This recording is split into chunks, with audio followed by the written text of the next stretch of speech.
Bonjour, ici Gaëtan Klein, thérapeute Peak States, et dans cette nouvelle vidéo, nous allons parler du mur de verre, ce qui est responsable à mon avis du syndrome d'Asperger ou de ses différents traits, et nous allons voir comment il s'applique dans les lignées familiales.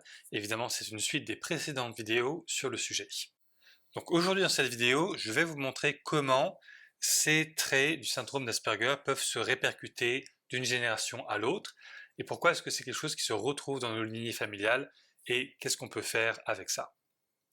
Avant qu'on rentre dans le vif du sujet, je vais vous rappeler quelques notions que nous avons vues dans les vidéos précédentes.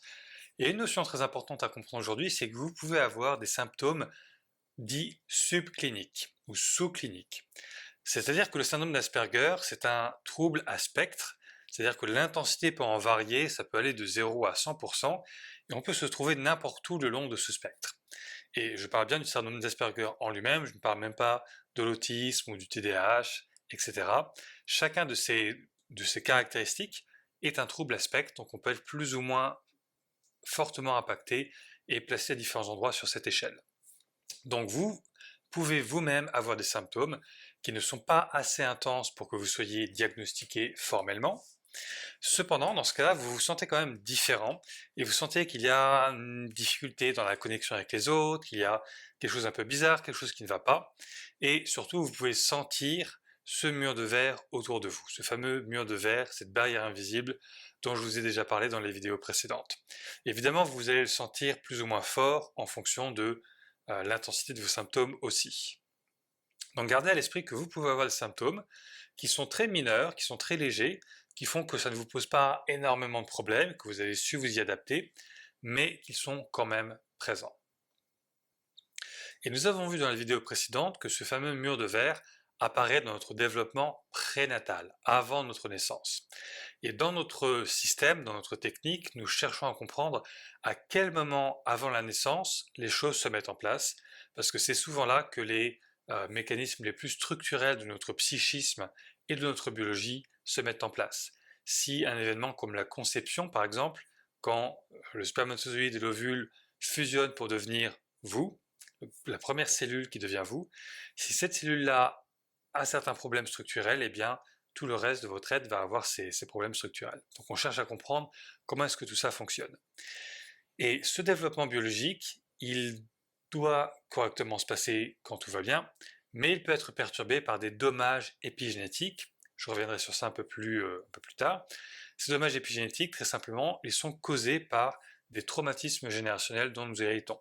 C'est-à-dire que si un de nos ancêtres a vécu un choc particulier, eh bien ce choc, cette émotion, ce traumatisme va se retrouver inscrit dans les gènes qui nous sont transmis, et cela va perturber notre développement. Et donc, l'enjeu, c'est de comprendre qu'est-ce qui se passe à quel moment particulier dans le développement, et quels sont les traumatismes qui perturbent ce moment de développement.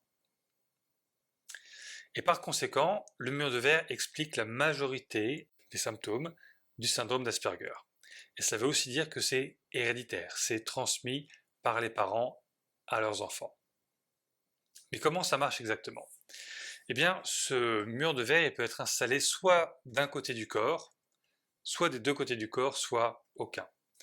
Et par exemple, on peut se retrouver avec une configuration comme celle-ci, où il y a seulement un des parents qui a le mur de verre, par exemple prenons le père comme exemple, et dans ce cas, l'enfant va hériter de ça, mais seulement sur une moitié du corps. Si sa mère n'a pas le mur de verre, eh bien l'autre côté du corps est dégagé de ce problème. Donc ça veut dire que si vous avez le mur de verre, votre enfant en héritera sur la moitié de son corps. Si l'autre parent ne l'a pas, eh bien l'enfant n'aura pas les symptômes typiques du syndrome d'Asperger, parce qu'il faut que les deux côtés soient concernés pour qu'on ait ces fameux traits, ces fameuses caractéristiques du syndrome d'Asperger. Et donc si on a ce problème du mur de verre que d'un seul côté du corps, c'est facile à compenser. C'est facile d'ignorer le problème parce que l'autre côté nous donne toutes les informations dont on a besoin, toutes les caractéristiques positives qui font qu'on n'est pas impacté par les caractéristiques du syndrome. Si les deux parents ont le mur de verre d'un seul côté du corps, alors les deux parents ne feront pas l'expérience des symptômes classiques du syndrome d'Asperger, puisqu'ils peuvent le compenser, puisqu'il y a un côté qui n'est pas affecté. Et donc, parfois, ils ressentent quelque chose un peu des sensations un peu différentes d'un côté du corps et de l'autre, on en reparlera, et cela crée par exemple une sensation de perturbation dans l'espace. C'est-à-dire que si vous percevez l'espace autour de vous, à gauche et à droite, vous allez sentir une différence, comme si d'un côté du corps c'était beaucoup plus ouvert, spacieux et léger, accessible, alors que de l'autre côté ça peut être un peu condensé, un peu bloqué, un peu perturbé, même si en général c'est quelque chose de très léger et qui n'est pas du tout problématique. Par contre, dans ces cas-là, l'enfant peut avoir le syndrome d'Asperger complet parce qu'il hérite du mur de verre sur tout son corps. Donc dans ce cas-là, les parents n'ont pas l'impression d'être concernés par le problème du tout et se demandent mais d'où est-ce que ça vient, alors que l'enfant, lui, il a ce problème. Si un des parents a le mur de verre complètement des deux côtés du corps, alors il va certainement être diagnostiqué avec le syndrome d'Asperger. Si l'autre parent, par contre, a des symptômes subcliniques d'un seul côté du corps, eh bien, cette personne-là va avoir l'impression d'avoir absolument aucun problème et de n'être pas du tout concernée par ces caractéristiques. Par contre, l'enfant va hériter de quelque chose qui est un peu différent de ce qu'on a vu avant, c'est-à-dire qu'il va avoir le syndrome d'Asperger avec les effets caractéristiques, mais il va aussi sentir une différence entre le côté gauche et le côté droit de son corps. D'accord ? Ça veut dire que pour l'enfant, ça va être un peu perturbant de naviguer dans l'espace parce qu'il y a cette différence qui bloque son accès à l'espace, mais c'est plus fort d'un côté que de l'autre, donc ça peut créer un déséquilibre.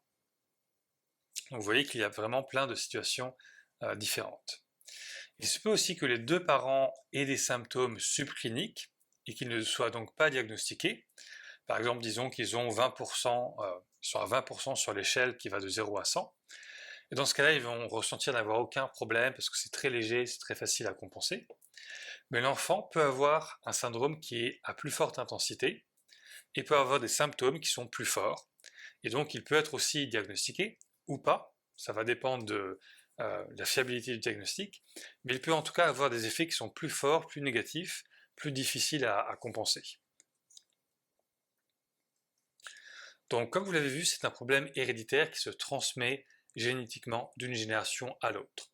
Et les parents peuvent avoir le syndrome sur un seul côté du corps ou des symptômes subcliniques qui sont très légers et donc ne pas être diagnostiqués, alors que leur enfant, lui, va présenter des symptômes plus ou moins forts et éventuellement être diagnostiqué. Et donc, le traitement implique de réparer les dommages épigénétiques, c'est-à-dire les traumatismes qui sont transmis d'une génération à l'autre et qui impactent ce problème particulier. Et ça veut dire que si l'enfant lui-même ne peut pas recevoir le traitement que nous avons, par exemple, ça m'arrive d'avoir des gens qui me demandent, voilà, j'ai mon fils de 8 ans, j'ai ma fille de 7 ans qui a ce problème, est-ce que vous pouvez l'aider? Et parfois c'est difficile de travailler avec des enfants à cet âge-là. Dans ces cas-là, on recommande aux parents de faire le protocole eux-mêmes. Donc si vous voulez en apprendre plus sur les traumatismes générationnels et que vous vous demandez mais comment ça se fait que les émotions de nos ancêtres nous sont transmises, pourquoi est-ce que ça nous bloque, pourquoi est-ce que ça nous impacte, eh bien vous pouvez aller voir sur ma chaîne YouTube les vidéos qui concernent ce sujet, où j'explique ça en détail. Et concernant le mur de verre et le lien avec le syndrome Asperger, il y a aussi des vidéos plus détaillées à ce sujet. Mais voilà, la conclusion, c'est que l'expérience du mur de verre, si vous l'avez, même si elle n'est que partielle ou même si elle n'est que d'un côté du corps, elle sera transmise à votre descendance, mais vous pouvez l'empêcher en faisant le traitement sur vous-même. Donc, il y a une vidéo en particulier qui s'appelle Élimination du mur de verre, qui explique comment restaurer une connexion émotionnelle complète avec les autres pour celles et ceux qui souffrent du syndrome d'Asperger, et vous allez avoir le lien aussi en dessous de cette vidéo. Donc merci à vous, si vous avez un commentaire ou une question, n'hésitez pas à le mettre sous cette vidéo et j'y répondrai avec plaisir. À bientôt pour la suite.